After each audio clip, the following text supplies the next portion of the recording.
South Carolina Congresswoman Nancy Mace. Congresswoman, the language we heard from President Xi, you can only describe it as violent. Your reaction to him saying that on that stage at this moment? Well, it's incredible, really. And our response from the State Department that we're going to take notes and not action reminds me of President Biden's appearance at the G7 summit just a few weeks ago, a verbal slap on the wrist as well, no less. And just a few weeks ago, I'll add into your reporter's story, General Ming, Chinese General Ming, threatened the United States and Japan just a few weeks ago over Taiwan. And look what's happening right now in the halls of Congress. You've got Nancy Pelosi playing defense attorney to China over the origins of COVID-19, barring Republican leadership from even having a hearing this week, prohibiting government officials like Dr. Fauci from showing up at that hearing. Like, what are we doing? Congresswoman, that's exactly my point. I look at Congress, nothing's happening. Is President Xi making these statements because he can see all too well that nothing is happening in Congress and nothing is going to happen in Congress? Are we enabling this? I believe it's all of the above. I believe that the United States looks weaker by the day right now. And when we're weak, the world is weak. We've got to show strength. One of the reasons, too, that I supported the repeal of the AUMF just a few weeks ago is if we are stranded around the world and not ending some of these wars, we won't be prepared for the fight that China looks willing to pursue in the next few years or sooner. I mean, we've got real challenges abroad and overseas, and we've got to show strength, not just legislatively. And take, for instance, there are Republicans, and there's a growing number of Democrats. We've got Congresswoman DeJette out of Colorado who wants to hold China accountable and investigate COVID-19. But Republicans, too, we're trying to take legislative matters to make a difference over there. China has a mandate and monopoly on batteries for electric vehicles, and Republicans want to bring that business back to the United States. There are ways that we can start to hold China accountable. We can't do that when Democrats are blocking every path forward, including Nancy Pelosi leading the charge.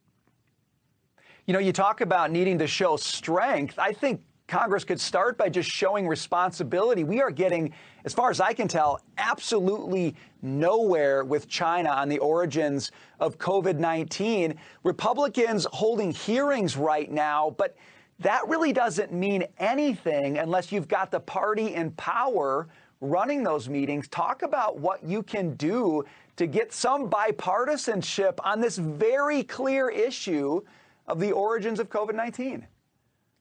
Well, we need to get Democrats who are willing to stand up to Nancy Pelosi. When the minority party holds a hearing and the speaker is blocking it, Nancy Pelosi, we can't call Dr. Fauci. We cannot compel him to come testify or any other elected official.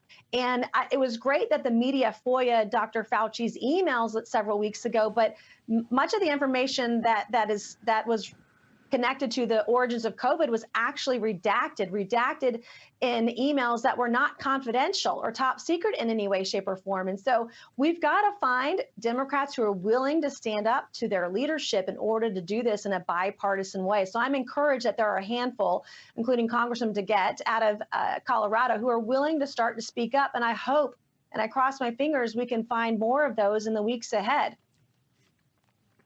Well, you hope you can find more than a handful of people who want to get to the truth of the origins of a global pandemic. But I guess you start with what you can start with. Let me get your take on this.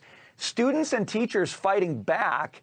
They're filing lawsuits that say that critical race theory in schools violates the Constitution. You're watching this happen across the country. Congresswoman, what's your take on what's happening with parents pushing back on public school districts? Do you think this has more legs?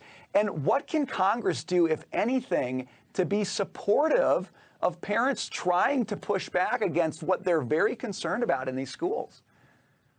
Well, thank goodness for those families and those parents who are speaking up. I have two kids that are in middle school right now, and I praise any parent willing to speak up and speak out at these very public school board hearings around the country. This is a major, major problem when the government, the federal government, wants to teach our students that they're racist, that they were born racist in an ideology based in Marxism ideology. That's not okay. And we've got to support those families and these schools across the country country. And it really starts at the local level.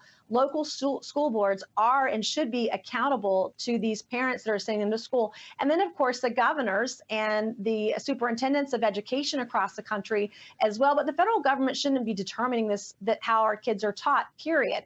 I have sponsored legislation that would not allow funding of critical race theory taught in public schools. The same thing goes for our military. I've again sponsored legislation that would defund that from being taught in our military. And President Biden has reversed so many executive orders that were put in by President Trump. This is one of them, one of many that is destroying our country right now and further dividing us rather than uniting us.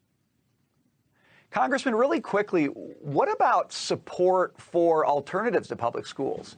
What about support for the homeschool movement? What about support for private schools? Is there something that Congress can be doing there? If you can't change the public school system, maybe you need to work around it at this point.